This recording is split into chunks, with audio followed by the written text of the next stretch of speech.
My name is Janae Stracke, and this is On Air with Heritage Action, a podcast built for conservatives. Twice a week, we break down in 5-ish minutes or less how you can get involved today in the fight for conservative values. On today's episode, we want to briefly walk you through where we're at with the confirmation process of Judge Ketanji Brown Jackson and talk about what's to come procedurally. Last week, the Senate Judiciary Committee held several days of confirmation hearings for Joe Biden's pick to tip the scales, activist Judge Ketanji Brown Jackson. Senator Dick Durbin, chairman of the Judiciary Committee, scheduled a vote on her nomination for Monday, March 28th. But committee rules allow the minority party a procedural move to delay that vote 1 week, and Republicans used it. The new date to watch is Monday, April 4th. That's when the Senate Judiciary Committee will convene for a vote to recommend Judge Jackson to the full Senate. Something different from past Supreme Court nominations is that there are currently an equal number of Republicans and Democrats on the Judiciary Committee, which for the confirmations of Gorsuch, Kavanaugh, and Barrett, Republicans held a numerical advantage on the committee. Democrats only have a majority in the Senate by virtue of Vice President Harris's tie-breaking vote. So at the beginning of this year, a power-sharing agreement worked out between Mitch McConnell and Chuck Schumer. It was agreed that Democrats would chair the committee, but Republicans would get an equal number of seats. It's unusual, I know, but that's the lay of the land. And here's why that's important. The Senate Judiciary's vote on April 4th could very well result in a tie. All the Democrats would vote yes on sending Jackson's name to the full Senate for consideration, and all the Republicans would vote no. And in a tie, the vote fails. Jackson's name stays in the committee and is not sent to the full Senate for consideration. However, this alone won't stop Jackson's nomination, if only. But it will require an extra step. Chuck Schumer will have to hold a vote on the Senate floor with all 100 senators to pull Ketanji Brown Jackson's nomination out of the committee and bring it before the entire Senate for consideration. If all 100 senators are voting, this could again end in a tie. It's a 50-50 Senate, so Vice President Harris would then have to break that tie vote. Then the Senate has to hold a few days of debate on the nomination. The Senate will then vote to end debate. This is often referred to as a cloture vote. This vote, again, is a simple majority with the vice president breaking the tie. There is no filibuster. The filibuster now applies only to most pieces of legislation and not confirmations. Right after the cloture vote, the Senate would then be able to take a final vote on confirmation with a simple majority deciding. So, when will this final vote be?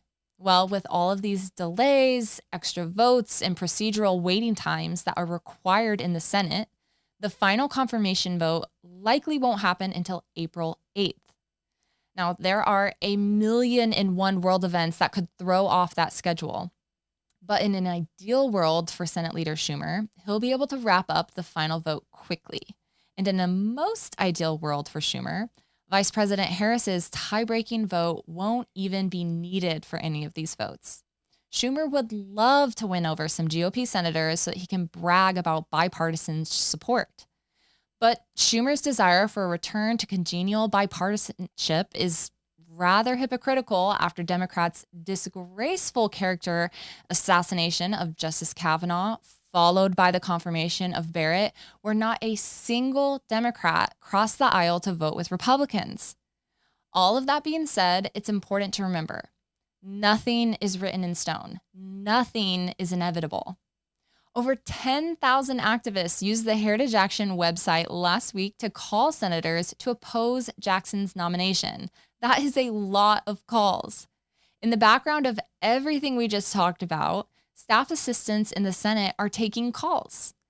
With enough people calling in at once, sometimes senior staffers are obligated to jump in and help answer calls. The voicemails of Senate offices fill up overnight, so when staffers come in the next day, the first thing they have to do is listen to them all and record how many were for each position. Most senators are asking their staffers for updates, how many calls they received for and against. And we're not going to suggest that senators make their decisions based on that number. No, and in fact, based on the weak questioning from Democrat senators during the hearings, it was clear that many of them have made up their minds before Biden even announced his pick. But for all of those calls, they do weigh on senators' minds. Ask anyone who worked on the Hill. And for a few senators, it could possibly move their votes. It might be a change of heart, or it might just be a political calculation in an election year, but the end result is the same. Again, 10,000 calls went into the Senate last week, and that was just from Heritage Action activists. That's amazing work. And we know that there are other like-minded individuals calling as well. So beyond all the procedures and timetables and such, I think that the real takeaway here is that a lot of people are calling their senators. If you haven't yet, we're inviting you to call today.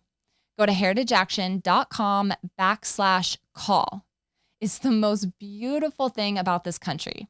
Our Constitution with the Bill of Rights, it protects our right to petition the government. We believe in free speech.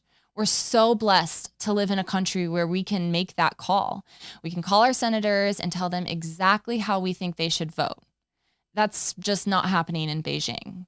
So regardless of what happens, it's still just as important for you to engage in the process. Please exercise your God-given rights and be heard. If you haven't already, I will encourage you again, please call your senators today. And if you would feel more comfortable with a suggested call script with some talking points, feel free to head over to heritageaction.com/call.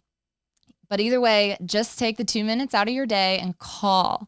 There's still quite a few days left in this process. As I mentioned earlier, that's all going to play out. So weigh in now. Thank you.